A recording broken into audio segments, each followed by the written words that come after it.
morning. Good morning. Welcome to Coffee and Sports. It's the morning show, powered by Wire to Wire Network. I'm the NFL genius, Gene Walzak, and to my right is the man that knows better. It's Mo Better. Good morning, Mo. Hey, good morning, Gene. Good morning, chat. Some news happened yesterday. Well, I don't like to kill the lead, right? Like, there's a lot of things. Like, I just started getting back into podcasting these last 2 weeks, and today I'm sick, right? Like yesterday, I played hard. I got through wire to wire. I'm here back this morning. I'm not feeling the best, but I don't like to kill the lead early, but it's kind of hard not to do that. Trae Young was traded, and obviously, I think he was traded because he wants to win basketball games, right? He got traded to a situation in which they can win an NBA title. The Washington Wizards. That's the exact opposite of that. Mo, can you help me understand? And I'm trying for life in me, why a player that is as talented as Trae Young would request to be traded to the Washington Wizards. And then if I follow that point up by asking this, why would he demand such low value? The trade that was listed was Corey Kispert and CJ McCollum for Trae Young. Am I missing something? Yeah, I didn't think he would bring back a haul. We were talking about that on yesterday's morning show, but I mean the give back for Trae Young and a player of his talent is like 10 times worse than what the Mavericks got back for Luka. It's and there's no shade on CJ, but this is CJ McCollum on the back end of his career. He's in his early 30s. And to me, Corey Kispert, no offense, but to this point in his career, he's just a throw-in player. This move clearly, Atlanta thinks we're better without Trae Young, period. So it's not about we get CJ and Corey Kispert back. It's more about, well, we got rid of Trae, so we're good. That's their thinking. And it's weird, right? Because everybody thought, well, Trae requested a trade. Well, he requested a trade after the Hawks had decided to trade him. So it's the you can't fire me because I quit thing. But they were going to get rid of him anyway. The thing was all this hype about, well, where is he going to go? And I said it yesterday. He's going to go to a bad team. He's going to go to a bad team. And I mentioned the Wizards, and I brought up the Kings. And he ended up on the Wizards because if you look at the landscape of the NBA, look at the playoff teams, just look at the legitimate contenders. I don't know any contender outside of the Minnesota, and even they're not 100% invested in pursuing him that would go after him. What team that he would go to that's a contender would pursue him? I don't think any contender would pursue him. He's not an easy guy to play with. He's absolutely talented. He's a 4-time All-Star, can score with the best of them, great passer, but he's a pick and roll master. But does he actually make his teammates better? I think going to Washington is good for him because, one, expectations. They're not expected to do much, but I think adding Trae Young, and they do have some young talent there, he will make them better. He will make them better. But is there a ceiling to what he can do? Sure there is, but I think it's a great trade for the Wizards. They needed a legitimate star. They needed a reason for their fan base to have hope. I think Trae Young gives them hope. The move for the Hawks, it was, like I said, it was by default. They really believe we're just better off without him. We'll see how that pans out. They do have a talented team. We'll see how it pans out. I'll go two parts. The first part that you said is that you were looking for playoff teams that might be. I actually thought of 3, and I want you to shut them down because I don't necessarily think. Obviously, the trade's done. He's not going anywhere else. But I looked at a couple of teams that I think that Trae Young would actually fit somewhat okay with. And I'll go with calibers, right? A C caliber team that I thought he could fit with would be the Phoenix Suns. I felt like him as a point guard with that slew of shooting guards, he'd be able to fit in a high-powered offense. A B caliber team that I thought he could fit with would be, I think him stepping in for where Emmanuel Quickly is for the Toronto Raptors might be a better fit too, with the wings that they have and him being able to facilitate. And then the third team, which I think is a little crazy, and I understand that, but how do you think he would have fit with the Denver Nuggets in a situation where Jokic and Trae Young play off each other? Let's start with Denver. I don't think he fits there because Joker is unique, not just because he's incredible talent, but the way they use him and run the offense through him. He's probably the first ball dominant center in the history of the NBA. He's ball dominant, but in a positive way. He is their point guard by default. I don't think Trae Young plays well without the ball in his hands. He's not the only one like that in the league, but he definitely doesn't play well without the ball. And I just don't think he fits their scheme because he needs to have the ball in his hand to do what he does best. If you take the ball out of Joker's hands and you run a lot of pick and roll with Joker and Trae, I think that would benefit Trae. I don't think it would benefit Joker at all. And you're leaving out the fact that while Trae Young is a much bigger star, Jamal Murray is usually the recipient of Joker's passes, the benefit of what Joker does. And you have to factor in, you're in the Western Conference. What does Trae Young do, or what happens to you on the other end of the floor? Denver's a pretty good defense, but if you put Trae Young on that team, the biggest difference in Denver is there's somebody you can attack on a nightly basis. And that might be the reason why a lot of the better teams weren't interested.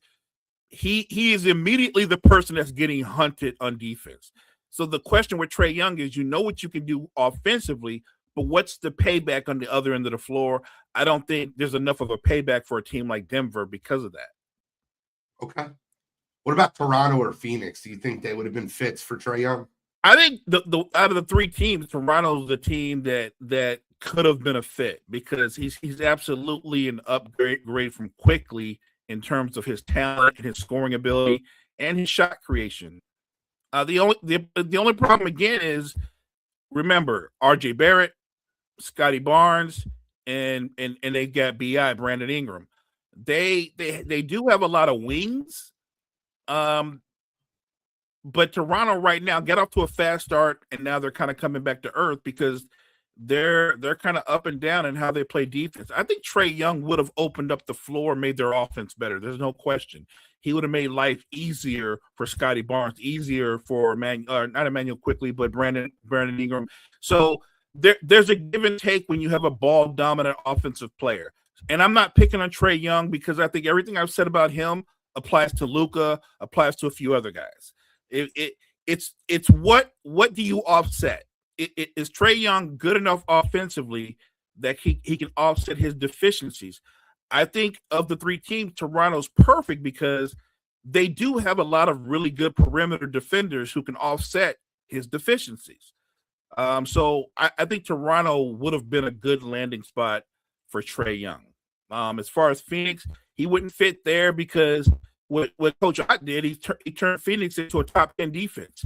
They haven't defended like this in years. They're one of the You're not lying. Yeah. You're not lying. You're not lying. Right. And they're a top 7 offense. So no, I don't think they would want Trae Young. I do think they want another shot creator, but they wouldn't want Trae Young because of what they've done. The coalition and the system that they've built, he wouldn't fit with what they do.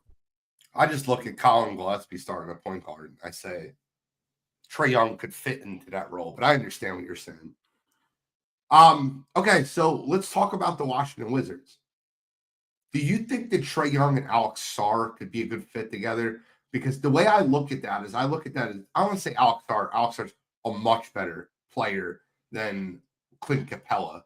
But the point being is the way they played off each other is when I've seen Trae Young have his most success. Do you think you can see that?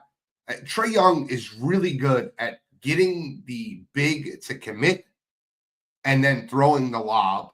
Or if the big doesn't commit, he's very good at hitting that floater.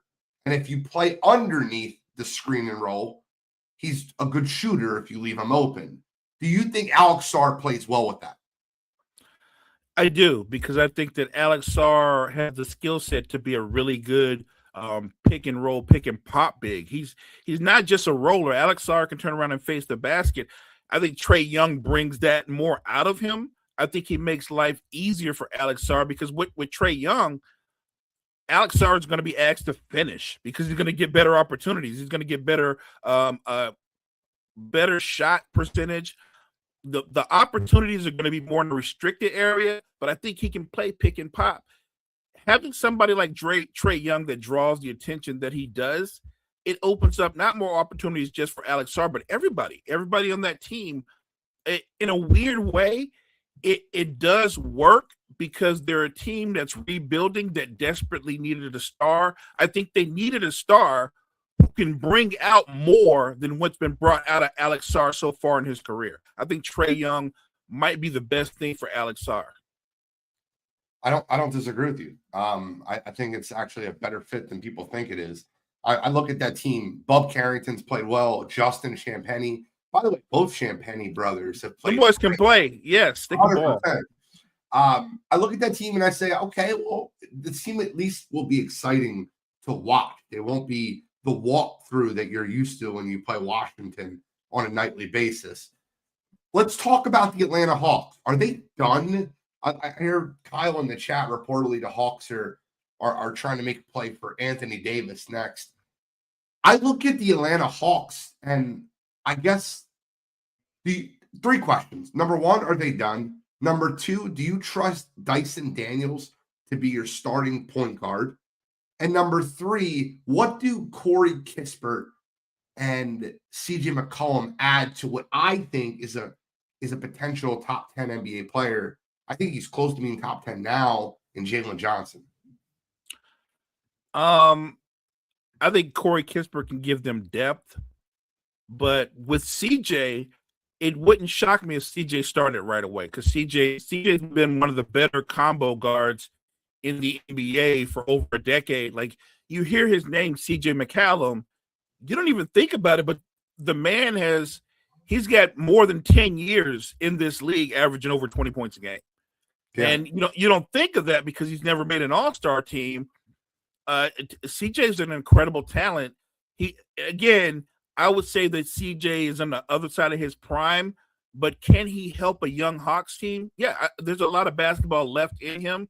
So I think you'll see CJ run a lot of pick and roll with not just Jalen Johnson, but Okongwu, who, by the way, Okongwu's turned around, and instead of waiting late in his career to extend his range the way an Al Horford did, Okongwu got in the lab and went from being a guy who could only do work in the restricted area. He can shoot the three now. He can shoot the three. So I think that helps open up more opportunities for Okongwu. They are a very talented team, and I agree. I think Jalen Johnson is right on the cusp of being a top 10 player. People don't realize that when you look at Jalen Johnson, he didn't just score and rebound. He's giving you 7 to 8 assists a game. And he's actually a very good defender as well. I think Jalen Johnson is the primary reason they moved on from Trae Young. I think they looked at Jalen Johnson and said, we can build around him. And look, if he can stay healthy, it's a great move. He struggled with injuries earlier, but the addition of CJ McCollum and Kispert in that Eastern Conference, I don't think the Hawks are done. I think the Hawks are going to make the playoffs.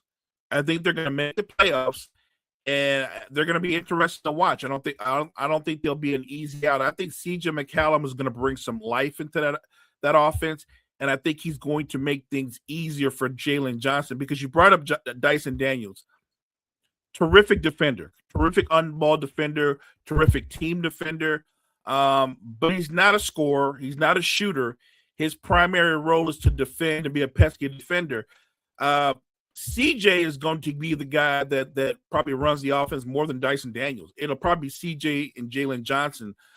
Dyson Daniels has value because of what he does defensively, but bring it to CJ, who can not only be a secondary playmaker, he can give you 20. I think it's going to open up the floor for Atlanta and make them a little bit more dangerous to cover. I just think it's a lot to ask for either one of those guards to be a facilitator. I know Jalen Johnson will probably be the main facilitator Right. on the team, but I just all right. So I brought this up last night when I was comparing Jalen Johnson to other players, and I'm going to bring it up to you, but I'm going to give you a little bit more of a different thought process on it. And I want you to stick with me here because I know a lot of people are going to hear this and they're going to immediately shut down, and I don't want you to shut down immediately. I am not saying that right now Jalen Johnson's a better player than Anthony Edwards or Luka. I'm not doing that. But what I'm asking is, if you're starting a franchise and you're building, and there's one centerpiece that you're building around, start, bench, cut, Jalen Johnson, Anthony Edwards, Luka Doncic. It's Mo's team. Mo is the GM. I understand I'm putting Jalen Johnson up there with names that he's not been compared to by most people yet. But if I'm going forward and I'm projecting forward within the next 5 years, I'm building a franchise around someone. Start, bench, cut. Is it too early for me to do that? I'd love to hear your opinion. I don't think it's too early, but I'm sure there'll be some people that would disagree. Look, you can't erase what Luka's done this point in his career. His career is his career. The guy's been in the league 6 years, and he's 5-time All-Star, 5-time All-NBA, and he's going to be a 6-time All-NBA this year. You can book it. So yeah, look, but I don't think it's too early. I'm not wooed by numbers as much as other people are. So just on raw numbers, most people be like, "Well, you start Luka." I don't look at it that way. I would start Anthony Edwards. I would bench Jalen Johnson. I brought this up last night to Cottrell, and I said if I blind ranked the resumes, the Anthony Edwards, and now you know them. I know you do. Like when you hear them, like, oh, that's Anthony Edwards, that's Jalen Johnson, but just purely statistical. 29, 5, and 3.5, or 23.5, 10.5, 8.5. What player would you rather? 23, 10, and 8.5 is like LeBron's career averages. Like it's a little bit more of a higher volume scorer, but like that is Jalen Johnson's super young. He's athletic, he's fluid, right. He plays defense. He does a lot of things right. No, I'm not arguing. Look, on the numbers, I don't have any problem with anybody that say, well, if you can guarantee me that all three of them are going to be healthy going forward, I can see why a lot of people would. I'm not mad at anybody that would take Jalen Johnson because overall he does more than Anthony Edwards consistently. Like right now this year, like you said, Ant is putting up buckets, but he's averaging under 4 assists a game. Which is weird because when you watch the Timberwolves play, everything is predicated off of what he does. But he's not. I think Julius Randle's actually their leading assist guy right now. But yeah, Jalen Johnson to me is putting up numbers, and look, he could probably score more. But yeah, he's putting up those kind of numbers adjacent to what LeBron did, and I completely understand it. I saw something the other day. I'm gonna throw this name in there too. Like you could say, where would you rank Jalen Johnson versus a Cade Cunningham? Right? I have a Jalen Johnson or ready for you. Do you want to do that first before you do that? No, go ahead. That's fine. Right. Do it. So I had this ready and I was waiting because I knew we were going to get in this conversation. I have a Jalen Johnson and we'll see how it plays out because we'll get to Cade. I would definitely take Cade. I'm a huge Cade Cunningham fan. That's me, but we'll go through it.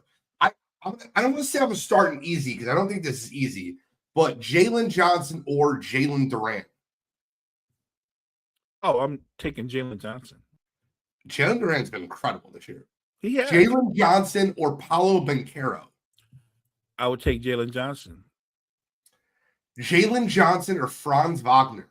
I would still take Jalen Johnson. It's kind of crazy how the world has completely changed the way they look at Franz Wagner and Paolo Banchero, by the way. Like Franz Wagner is listed higher on lists now than Paolo Banchero. Yeah, look, I'm not there yet but a lot of people are. I'm there if you want to have the conversation of do they work well together? to this point, they don't.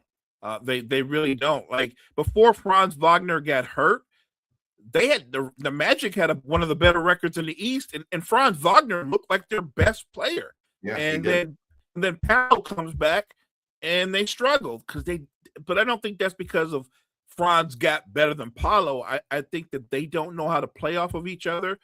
The only thing that Franz does better than Paolo is this. He doesn't settle. As talented as Paolo is, he will settle for a contested shot versus attacking the basket. Franz always attacks the basket. Always. That he stays in attack mode, so he's more efficient. It's going to get tougher for you. Right now, you've swept the board with Jalen Johnson. Jalen Johnson or 24-year-old Scotty Barnes? Whew, that's a tough one. So you could make the two-way argument with Scotty Barnes, but I'm going to make the argument that what Jalen Johnson is right now, what he's doing right now in terms of not just the points, but the rebounds and assists, I think that's what people want Scotty Barnes to be, and Jalen Johnson it right now. So I would still take Jalen Johnson. Jalen Johnson or Chet Holmgren? I take Jalen Johnson. Jalen Johnson or Evan Mobley? Jalen Johnson. Jalen Johnson or Amen Thompson?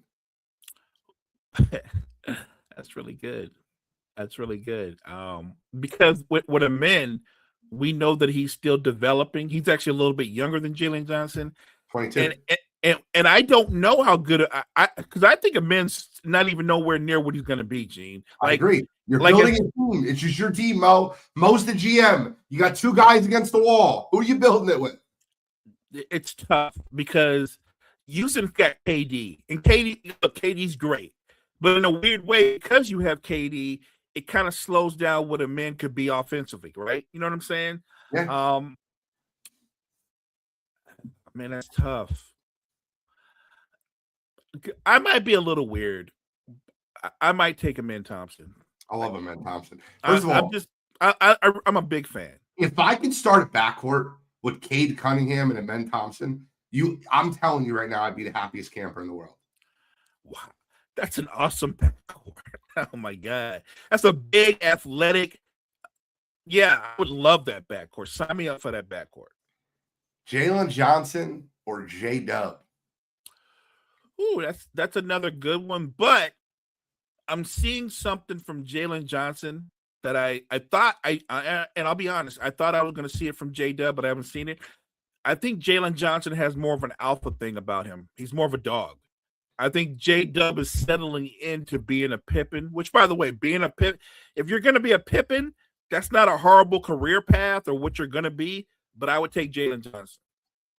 And then the last two I have, I'm going to end with Cade. You always obviously know that's coming, but I already talked to you about Anthony Edwards, so I can kind of skip over that one.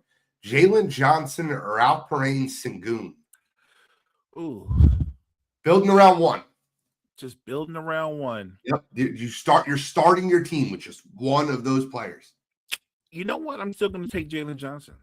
And then the last one is Jalen Johnson or Cade Cunningham. I'm going to take Cade. Yeah, I'm with you. Cade is I don't want to say my favorite player in the NBA. Like, it's just, he's a guy that I think is undervalued, and I love the way he plays basketball. If you had the all-Gene NBA team, and like you could build around like my favorite players, I'd have Wemby at the 5, Cooper Flag at the 4. I'd have Cade Cunningham at the 1, Amen Thompson at the 2, and Jalen Johnson at the 3. And that would be my 5. I would be perfectly content having that be my young core. Now they would win multiple championships. I was going to say, that's a dynasty, man. 100%. Listen, these are my guys. They're my guys. They're the guys I latch on. Yeah, that's and it wouldn't just be a dynasty. It'd be that rare dynasty where all 5 guys would make the All-Star team, like they would do historic stuff, all NBA team. Like, yeah, that's an incredible squad. The crazy part is, I'm pretty sure all those guys they're 25 or under, right? I think 100%. All of them are. That's crazy to me. I've been waiting, and I've talked to you about this before, but I've been waiting for like the next NBA after the LeBron James era. And I'm finally seeing it. And I'm seeing it in like a bunch of star players. And you know what's funny? I never thought I'd see the day in which when LeBron James was on the court, he was an absolute liability. The Lakers are better when he doesn't play. I truly mean that. They're better when he doesn't play. Last night versus the Spurs, for 3.5 quarters, they hung around in that basketball game. I think with LeBron James, they get ran over. And I think it's because that Spurs team is, and this is early. I know we talked about this a month ago, and you said I'm early, and you might still say I'm early. That Spurs team is the deepest team in basketball, deeper than the Thunder. They have talent everywhere. Champagny, you got one of my favorite players, Dylan Harper, who's still not developing, Stephon Castle, who's playing incredible, De'Aaron Fox, Wembanyama. Like, and that's not even talking about Devin Vassell, Keldon Johnson. Correct. It's insane.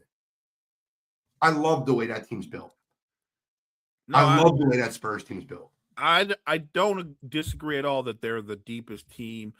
OKC is probably equally deep, but they're not equally talented.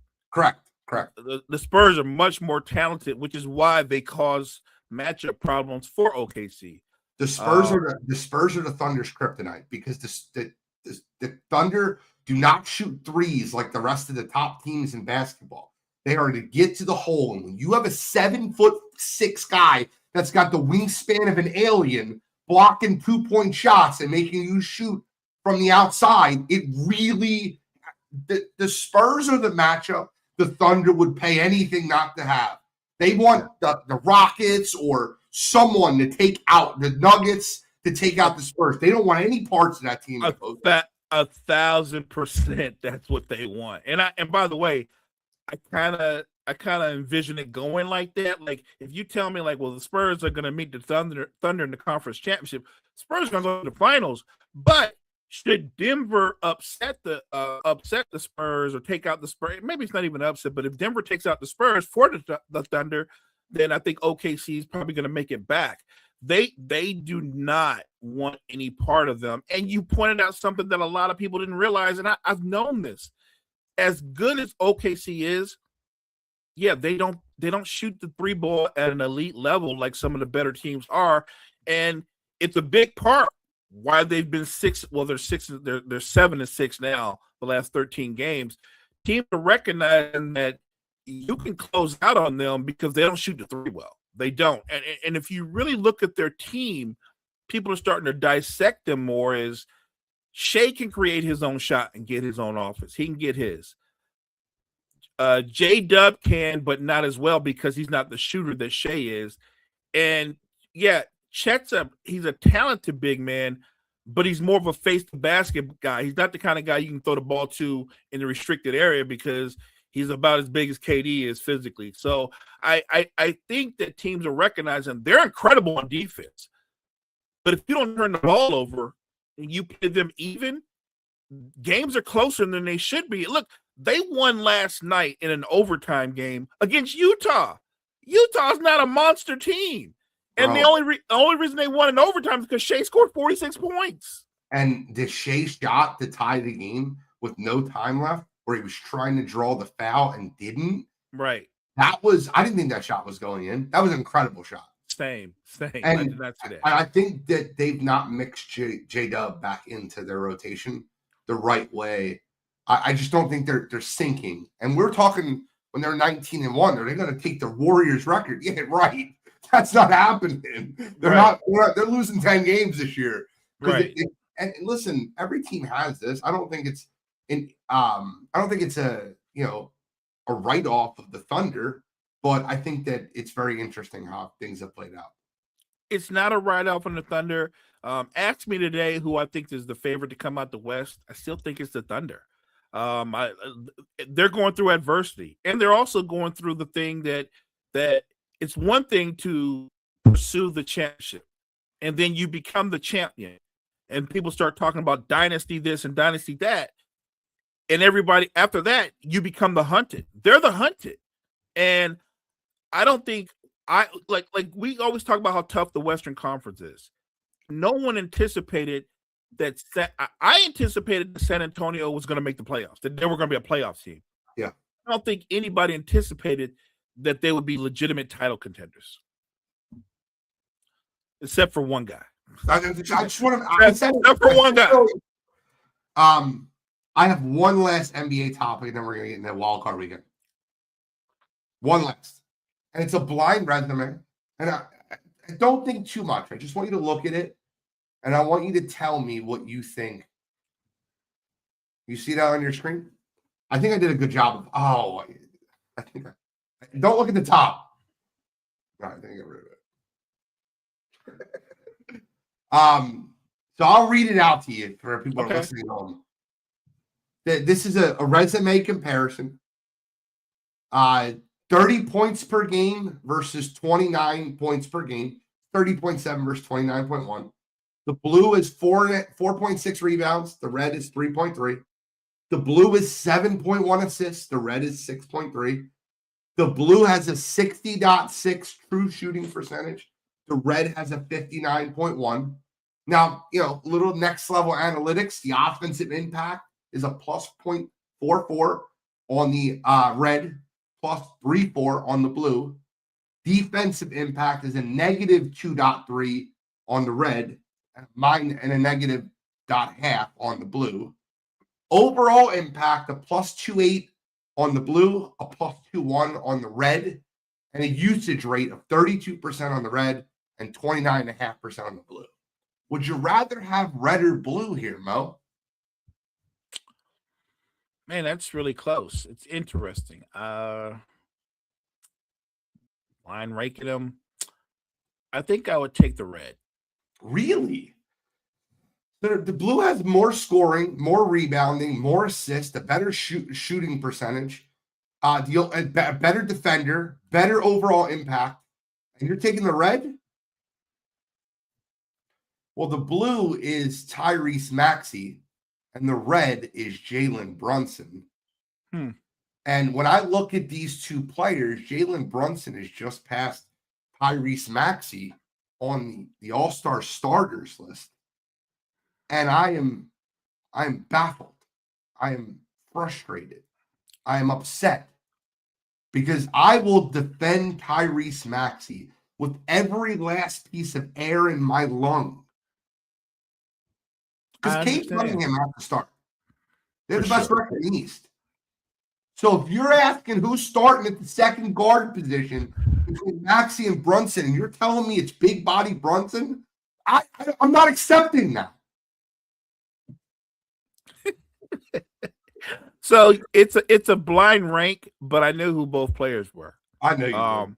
And I know by the number. Look, I'm a huge Tyrese Maxey fan, and I know by the numbers. I get it. Jalen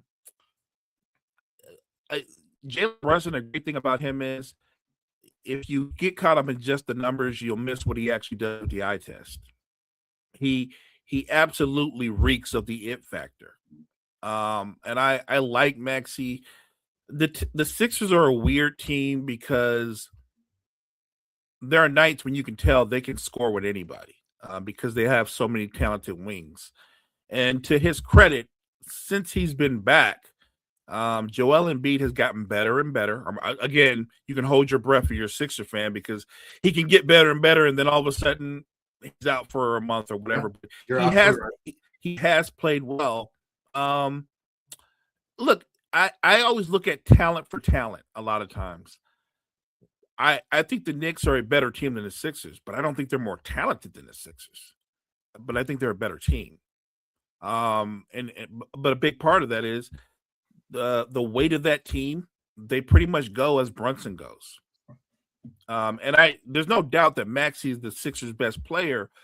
So it'll be interesting. And I think Maxey is more talented than Jalen Brunson. But I've always said that about Jalen Brunson. I said that Jalen Brunson was going to come into the league and make himself more than what you thought he would be. I had no idea he would ever be what he's become, but I think Jalen Brunson is the ultimate overachiever. Okay, I hear you. I can't argue against Jalen Brunson. He's he. I think Jalen Brunson's one of my favorite players to come into the NBA. He's a Villanova kid that I watched. I know how gritty he is. I rooted for him when he was coming off the Dallas Mavericks bench. When Luka went out in that playoff series and Jalen Brunson got them 2 games, 2 out of 3 games that Luka was out, I was cheering with the best of them. When he went to New York and they formed the Villanova Knicks, and I'm really upset that they got rid of. I actually think them losing Dante DiVincenzo means way more than people understand. Not the talent, but the cohesion with him, Hart, Brunson, Mikal. Yeah. These are all guys that played together for years. They played at Villanova. They're friends. I think that mattered more. But that's just me. That's me being me. But I can't argue really against Jalen Brunson because I love him. But with that being said, I'm going to defend Tyrese Maxey with all the air in my lungs. By the way, Mo, I know you've seen this, but Jason Tatum looks like he might be coming back in March. Yeah. Everybody said that he's ahead of schedule. I don't know. I'm the weirdo that's like, I know you're ahead of schedule, bro, but it's really okay to take off the whole season. I get it, but with the Celtics being in the 2-3 seeding right now, if they hang on near one of the top seeds in the East, why?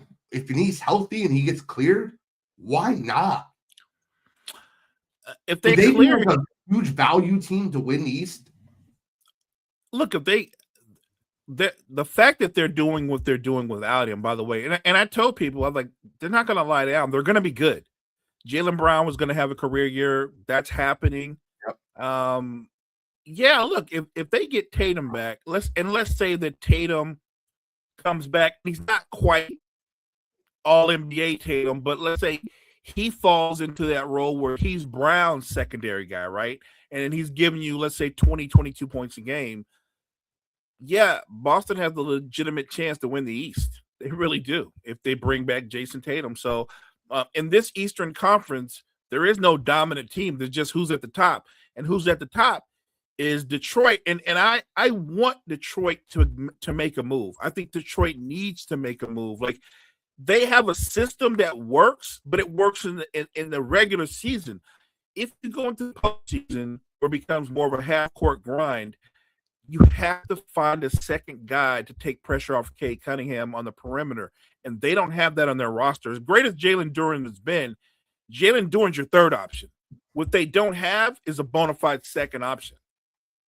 They need Jaden Ivey or Ausar Thompson to be that guy, and neither one of them has stepped up and been that guy. Isaiah Stewart was that guy last night. I'll tell you that right now. But that's not a perimeter guy. I get it. But the point being is he was incredible last night. He was just no doubt. And look, a lot of people love Jaden. I don't dislike Jaden Ivey, but I feel that Detroit is ready to win right now, that they're built to win right now. I would move Jaden Ivey for an established scorer. Makes sense. Let's move into the NFL.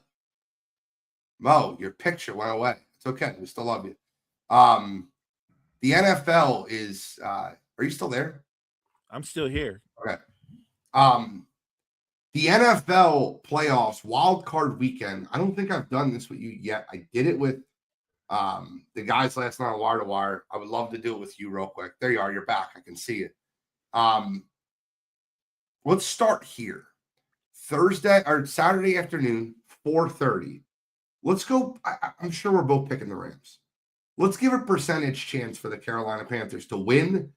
And how close do you think this game could be? I'm picking the Rams, but I think it's going to be a very close football game. I'm going 27-24. Don't be surprised. Carolina sneaks out early, and people are like, oh, shit, the Rams going to lose this early? I like Carolina to keep close. I do think this is going to be a competitive football game. I think that Carolina is going to be able to generate a couple of turnovers to where you're right. I think they get up to the fast start.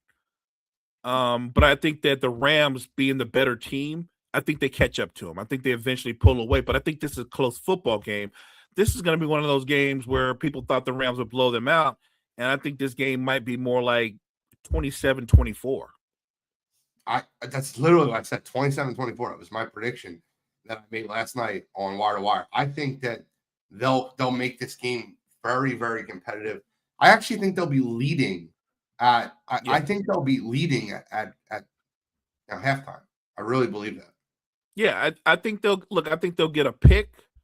They'll get a pick from Stafford and maybe create another turnover by a fumble or something like that. I just think that people don't realize Carolina has talent on both sides of the football, and they have playmakers. And I think they're going to be able to run the football against the Rams. We're going to do Mo's playoff bracket. So I like the wild card weekend. I like the Rams too with you. Let's go to the 8 o'clock game. Brett's Green Bay Packers traveling to Soldier Field for the third time this season. They're playing each other. They play once in, obviously, Lambeau, once in Soldier Field. Back at Soldier Field, both teams face their own internal problems. Who do you like in this game, Packers or Bears? It's funny because Brett and I the other day was talking about this game, and I said I lean towards the Packers because I think the Bears are going to be able to run the football, or the Packers will run the football. But I think the game does come down to who can run the football better, but I think the Bears overall have a better run game. I think the Bears are going to be able to run the football as well. And look, Caleb doesn't have to throw for 300 yards. He just has to take care of the football. I think if Caleb takes care of the football, I think Chicago finds a way to win that football game. The loss of Michael Parsons is so glaring. It's made Green Bay's defense seem not just vulnerable but average. I think that's huge in this game.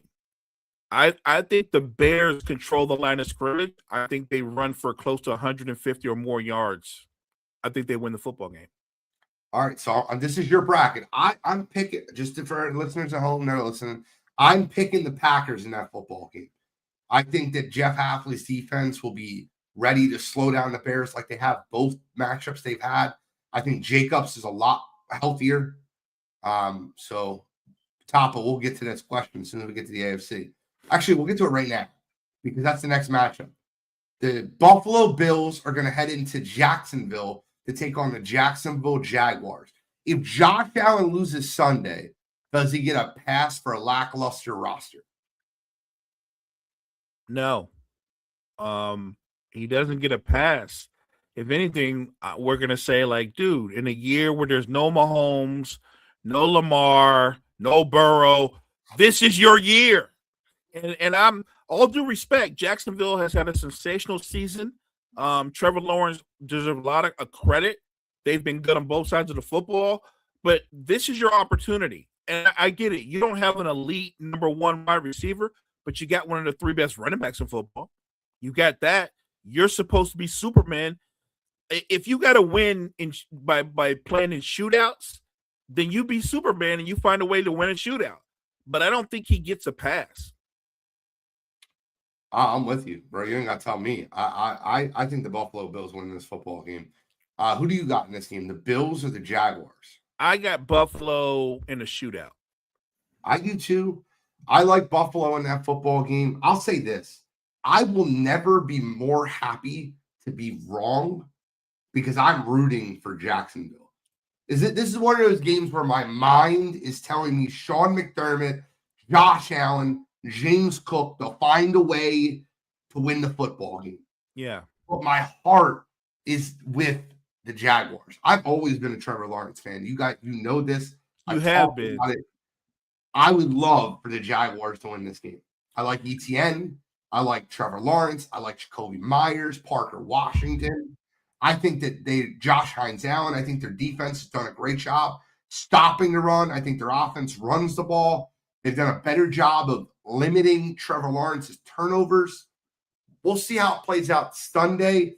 I will say this. If Jacksonville loses the turnover battle, they will lose the football game. I agree with that. Look, it's funny because coming into the season, we said this is a big year for Trevor Lawrence, right? And he answered the bell.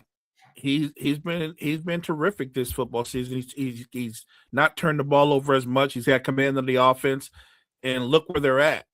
I don't have a dog in this fight. Like I think Buffalo's going to win. That's why I picked them. But I wouldn't have a problem if Jacksonville won. I would just be wrong on my pick. But it'd be interesting to see if Trevor Lawrence and company, like maybe because there's no Burrow, Lamar, or Mahomes, that Trevor Lawrence takes advantage of this. You're not wrong. I do think it's very telling. He's not going to win it because it's between Drake May and Matt Stafford. But the third best odds and the third final for MVP of the National Football League is Trevor Lawrence. So I don't know. Maybe he doesn't suck.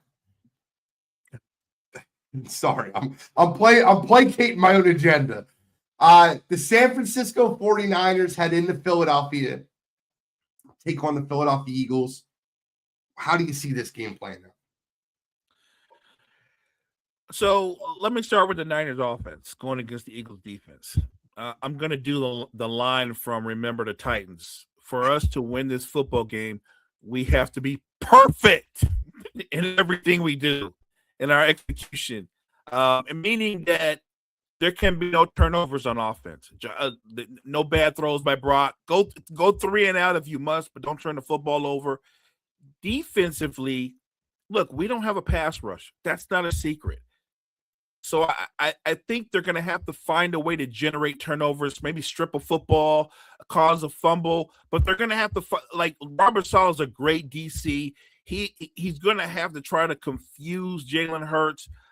But if the Eagles are disciplined, like if they walk out there and we've got 15 scripted plays to start the game and they run their 15 plays, I don't know what the Niners can do to throw them off, because I do think this is going to be the football game where I could see Saquon going for $130, $150, because the Niners aren't that stout against the run. And if Saquon can run that well, then you open up doors for what Hurts in the passing game can do. They have to be perfect on offense to stay in the game. That's what I believe, because I don't think the defense can stop the Eagles' offense. I'll say this statement, and I think the 49ers were a much tougher matchup 3 weeks ago. I think Big Trent being hurt, he's not practicing again. George Kittle is definitely injured. He's playing through injuries. Christian McCaffrey, I don't care what you say. I watched that kid play the fourth quarter in that Bears game, and then all last week, he is hurt. And I'm not like he's injured, like almost to the point where he's unplayable and he's your best player. But one of the biggest injuries that I think a lot of people aren't talking about, obviously Fred Warner was hurt earlier in the season, but in week 18, Tatum Bethune, who is the middle linebacker that stepped in, Fred Warner, is now out for the season. You're going to have a third signal caller on the defense at middle linebacker. They have no pass rush. They have no corners that can slow down the Eagles wide receivers. When I looked at the matchups heading into the playoffs, the team I wanted to play the most after seeing how everything played out was the 49ers.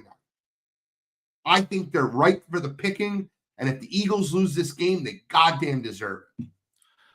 I don't disagree. I said to you before we even got to this, for the Niners to win, the Eagles would have to help them. 100%. All right, so you're picking the Eagles. Yes. Okay. AFC Sunday Night Football. The Chargers playoff experience, winning experience with Jim Harbaugh, not playoff experience winning, because they have not won a playoff game in years. Justin Herbert's never won one. Traveling to Gillette Stadium to take on MVP frontrunner Drake May, Mike Rabel, playoff experience, winning experience. I think this game is going to be really, really close. I think the whole world's expecting New England to run through them. I'm not the whole world. I think the two games the public is most sure on this week are the Patriots and the Rams. I think both those games are nail biters. My opinion. Who do you like in Patriots Chargers? If Justin Herbert doesn't turn the football over, I think it's a close football game. But I would still think I think it's going to be a close football game. I think the Patriots win a close football game, but it's a close football game because Jim Harbaugh is going to coach up that defense. They're going to be physical. They're going to be opportunistic. I think they muck up the game a little bit. They need to muck it up to have a chance. And I think that's what they're going to do. I don't think the Patriots run through them at all. This is a well-coached team, but you could also make the argument that the Chargers are the AFC version of the 49ers in terms of the injuries and all the losses, and yet he has coached them up and put them into this position.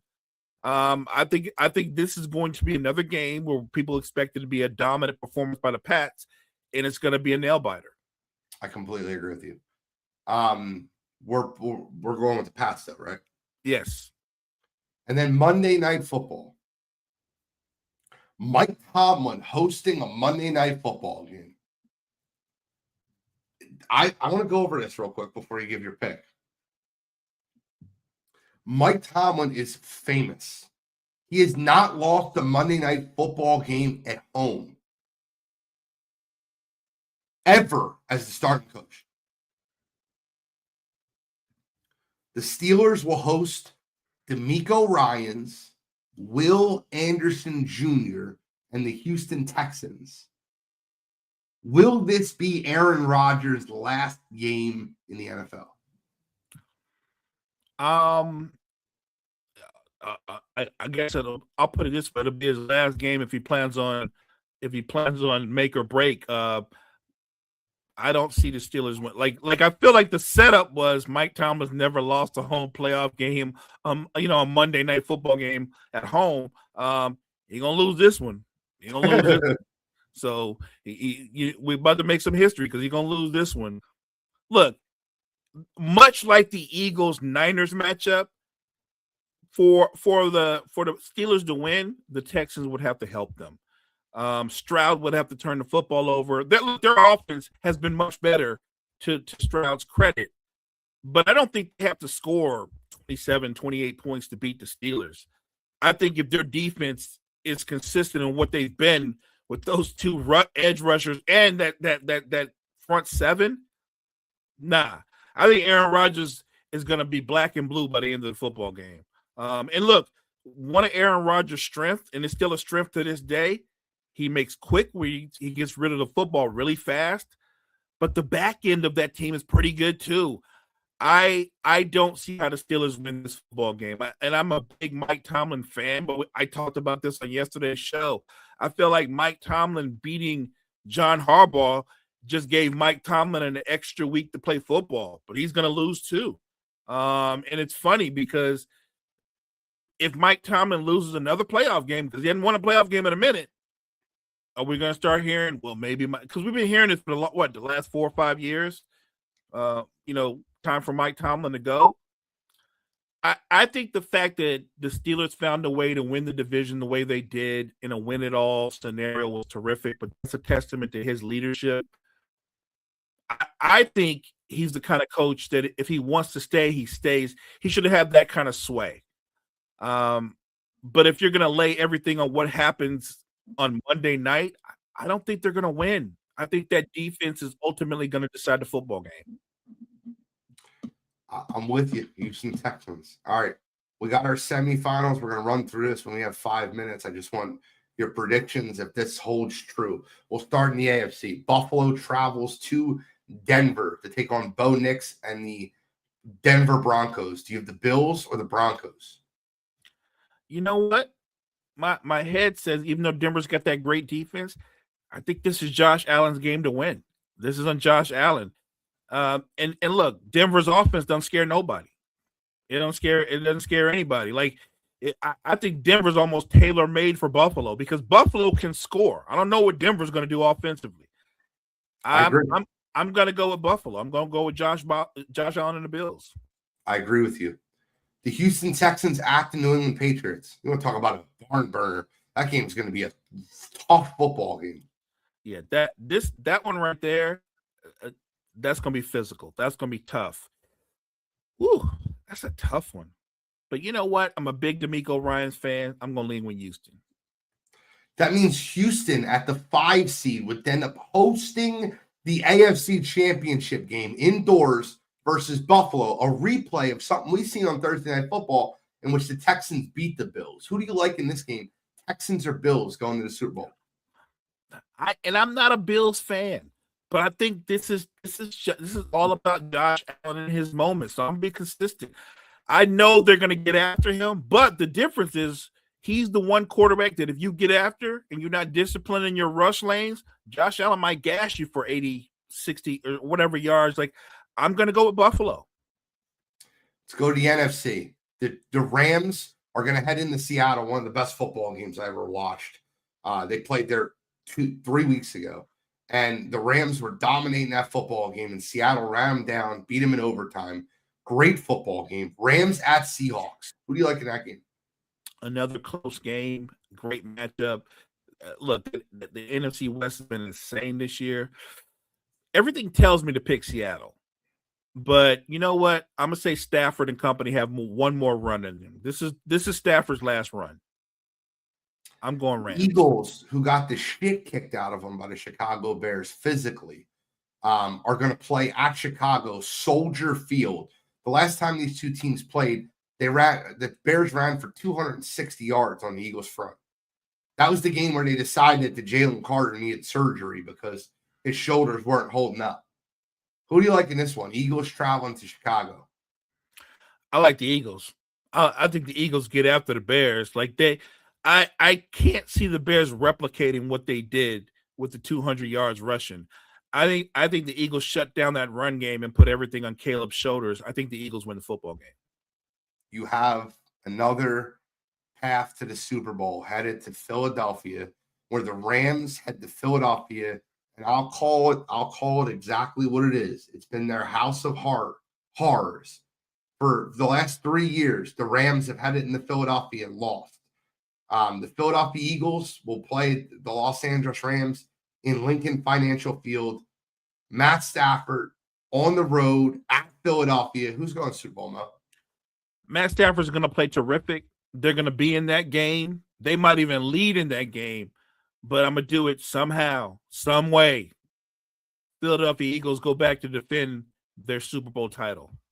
You want to talk about a Super Bowl in which the fan bases need to control themselves?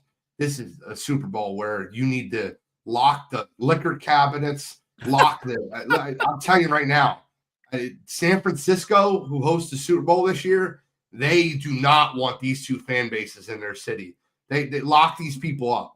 The Eagles fans versus the Bills fans, Bills Mafia versus the degenerates in Philadelphia. Who do you like winning the Super Bowl this year? Eagles, Bills. Rowdy bunches.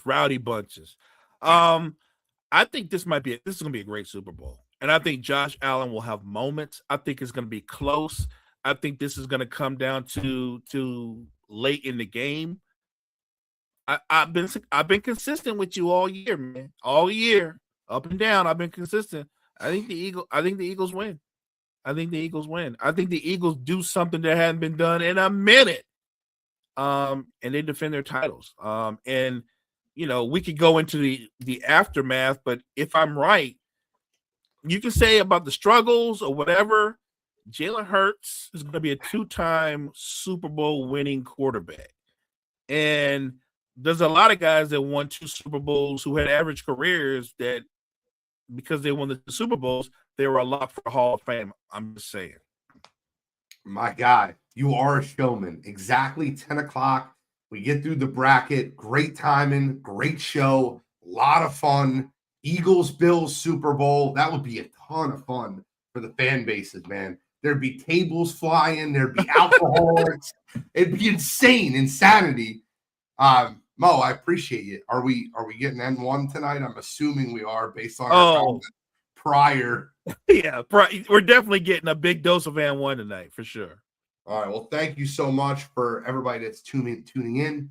I'm the NFL genius, Gene Walzak. That is Mo Betta. Mo, close us out. Thank you guys so much for joining us. Hey, make sure you check out all the great content we have at Wire to Wire Network. Wire to Wire Network, we appreciate you. Take care, y'all.